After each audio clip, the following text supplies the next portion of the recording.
여기서 그렇다면 18년도 기점으로 배당금 지급 기준을 보면 14년도부터 18년도까지 꾸준하게 배당금은 지급이 늘어나고 있고 18년도 때는 무려 13빌리언 달러를 지급을 했고요. 자사주도 소액이긴 하지만 1빌리언 달러 밑에 수준으로 해서 조금씩 자사주 매입도 하고 있는 실적입니다. 이 배당금 자사주 매입을 모두 감안하더라도 프리캐시플로에서 현금 배당금만 제하고 나더라도 18년도 기점으로 한 9.4빌리언 달러가 남아있는 상태고요. 자사주를 다 반영하더라도 8.8빌리언 달러가 남아있다 라고 보시면 됩니다. 그렇기 때문에 위에서 이자 비용이라든지 그리고 이자 보상 배율이 질적으로 안 좋아지더라고 하더라도 프리캐시플로우는 건전하다. 영업 현금 흐름 창출은 아주 건장하다라고 볼 수 있고요. 차입금에서 프리캐시플로우를 나눠봤거든요. 과연 우리가 이거를 배당금을 지급을 안하고 차입금을 프리캐시플로우를 온전하게 차입금을 갚는 데 쓴다면 몇 년 안에 갚을 수 있을까? 18년도 기점으로 약 프리캐시플로우가 22빌리언 달러, 약 23빌리언 달러죠. 이렇게 창출되기 때문에 한 7.7년, 그러니까 8년 정도 꾸준하게 배당금 지급 안하고 차입금을 갚아낸다면은 8년 내에 이 180빌리언 달러에 달하는 부채를 갚을 수 있다라는 것을 그냥 보여주는 지표고요. 배당 성향을 보겠습니다. 앞서 그 알트리아를 설명드릴 때 말씀드렸지만 저는 배당 성향을 프리캐시플로우 기준으로 보고요. 프리캐시플로우 기준으로 배당 성향을 따졌을 때 오로지 현금 배당만 따졌을 때 18년도 기준으로 60% 수준이고요. 자사주를 포함하더라도 61% 수준입니다.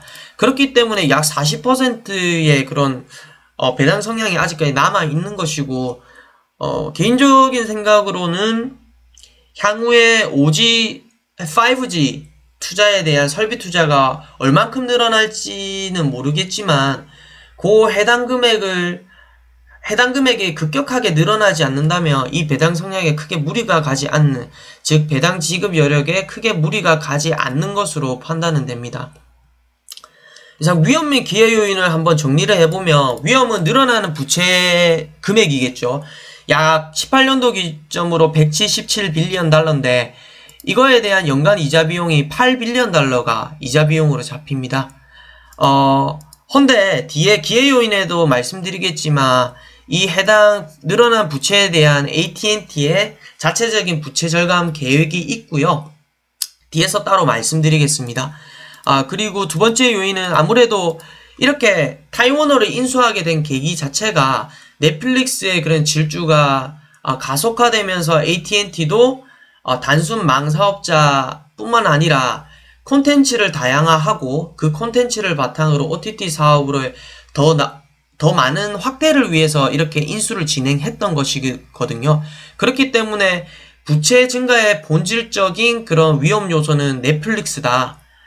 그리고 지금 현재 시점이 많은 사람들이 TV보다 모바일을 많이 보게 되고 TV 자체보다 케이블이나 이런 것보다 디지털로 아예 전환되는 시기이기 때문에 이러한 전환이 넷플릭스보다는 조금 늦지 않았나 그런 위험 요인이 있고요. 5G에 대한 설비 투자가 일부 이루어지고 있지만은 본격적으로 이루어질 때 이 5G 설비 투자에 대한 이런 자본적 지출이 어느 선까지 늘어날 것인가에 대한 그러한 요인들을 지속적으로 팔로우업 해야 될 것 같고요. 기회를 보시면은 인수한 워너미디어의 성장세가 두드러진다는 건데요. 4분기 기준으로 보면 매출이 5.7%, 영업이익이 무려 20%가 상승을 했거든요. 워너미디어 이 부분이. 워너브라더스, HBO, 터너 등의 고른 성장세가 이루어졌고 타임워너 인수에 따라서 아직까지는 고무적인 그런 인수 효과를 내고 있다라고 볼 수 있습니다. 기존에 AT&T가 그렇게 바라보고 있는 사업 방향, 즉 OTT 사업을 통한 콘텐츠 매출의 확대, 그리고 망사업자, 이렇게 하이브리드 사업 구조를 가지면서 추가적인 매출을 창출하고 있다라고 판단이 들고요. 두 번째로는 강력한 프리캐시플로우를 통해서 향후에 부채 절감 계획이 있다는 겁니다. 단순하게 이거는 예상치가 아니라 구체적인 그런 계획을 수립을 해서 진행할 것이라고 그렇게 4분기 때 얘기를 했던 것이고요. 현재 약 180 빌리언 달러의 그런 부채가 있는데 19년도 때 AT&T가 자체적으로 예상한 프리 캐시 플로우 흐름은요.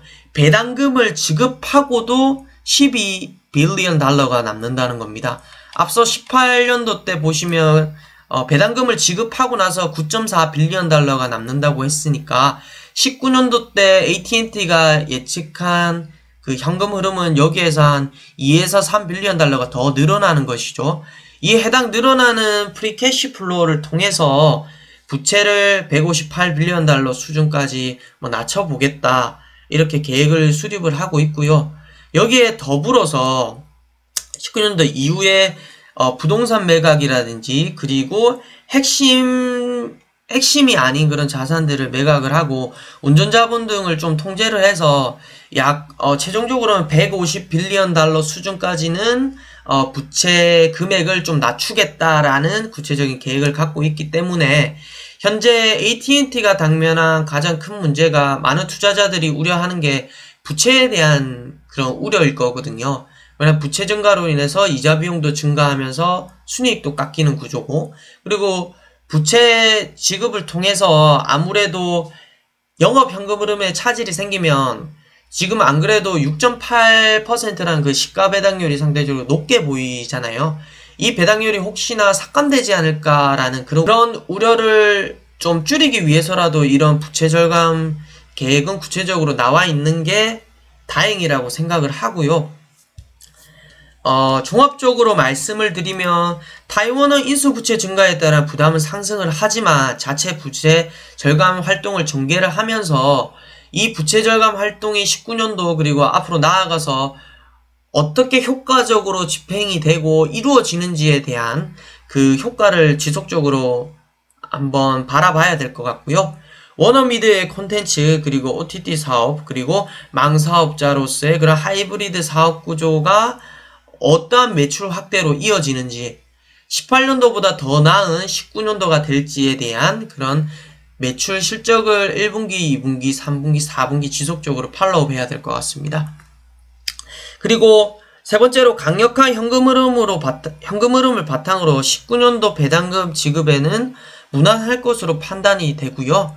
다만 향후 오지 설비 투자에 대한 그런 금액이 어느 수준까지 이루어질 것인지에 대해서 그 계획이 확정되고 나면 아마 배당 성향은 좀 낮아질 개연성은 존재를 하겠죠.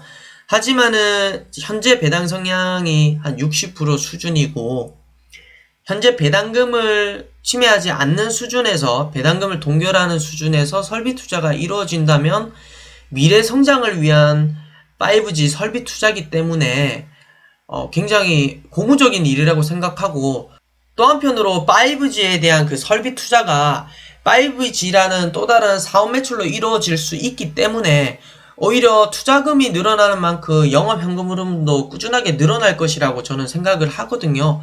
그렇기 때문에 현재 배당 성향 60%에서 설비 투자가 이루어지더라도 영업 현금 흐름이 같이 올라와 주면 배당 지급에는 충분히 무리가 가지 않을 거다라고 생각하고 있습니다. 이상 많은 투자자분들이 투자를 하고 있는 AT&T에 대해서 알아봤고요. 이상 투자를 디자인하다 투자이너 JSK였습니다.